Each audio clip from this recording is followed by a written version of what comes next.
Happy Friday, everybody. I hope you had a great week. Today is March 4th, 2022, and this is your Friday planning video.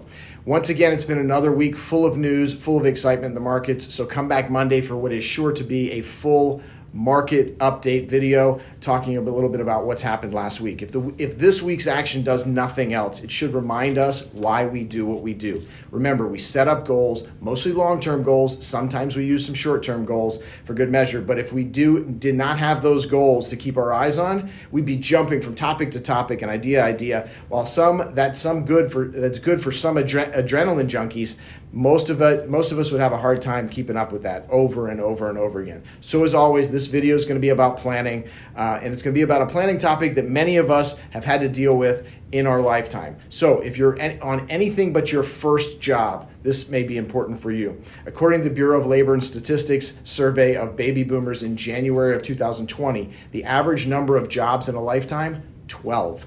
That's crazy. How many workers, so many workers right now are spending less than 5 years on every job. And in 2018, a summary of this BLS survey also reported that the median tenure for men is 4.3 years and for women 4 years. This is an important statistic because the more that employees leave to new jobs, the more orphaned retirement plans there are.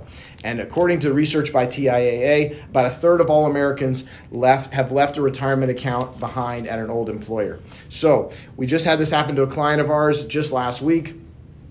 When the check arrived, they had to really work to figure out where it came from and what job it came from. So it's something we're going to try to stay on top of. Millions of dollars in retirement assets make it to states' unclaimed properties every year. And if that happens, it is relatively easy to find. There are also millions of dollars that are just sitting in retirement plans of former employees. Those are harder to find because they don't show up on any list that you can search. So we'll talk about that as well. A recent study done by researchers at the U.S. Treasury, University of Wisconsin-Madison, and the Federal Reserve Bank of Chicago found that about 3% of Americans at age 73, so the age they chose, have at least one retirement account that's been abandoned. Now, the median value of those accounts was $6,000, but over 25% of those accounts had over $25,000 in them.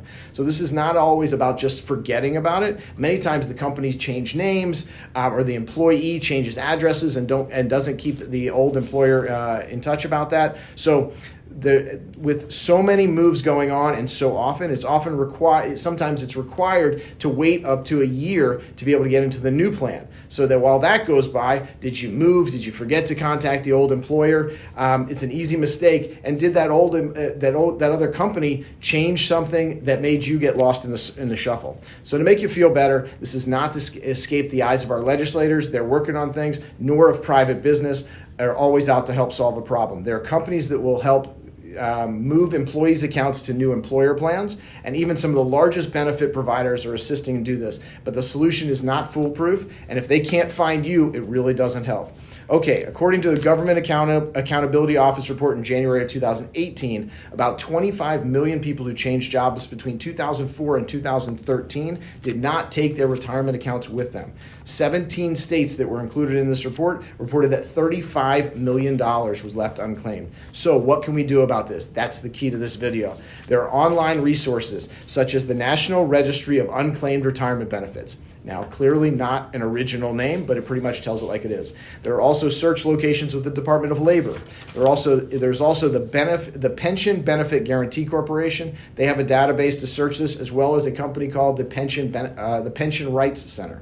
So when all else fails, or even a good place to start, is your state's unclaimed property database. And don't forget to check the states where you have worked in the past, or even where those companies were. If you worked for a company in one state, but it was based in another state, check those states as well. Now, this may seem like a deviation from some of the important planning topics that we've been talking about, but there are really two reasons why I chose to talk about this topic today. First, we all do need a little bit of a lighter topic to talk about, and a slight deviation from all the news that's going on in the world today. And second, with the amount of changes that workers make these days, and what I find is a confusing part about the when am I eligible to start the new plan and what do I do with the old plan, not to mention the fact that we see this in our practice every week. So it's a great opportunity to claim your money back from what may be the unclaimed scrap pile, and that's nothing to ignore. Please let me know if you need some help on this. As always, call or email with any questions. Remember, the planning that we do is important. And when you plan with an incomplete set of assets, these old employer plans, we risk not getting the proper solutions. So as always, keep in touch, keep our eyes on the goals. It's so easy to look away at some of the shiny objects with all the things that are going on in the world today. Staying true to the planning that we do will give us the best chance to be successful in your goals. So have a great weekend. Come back Monday to see a wrap up of another incredible week of news and the market moves and preview of what we'll be looking for next week. Have a good weekend.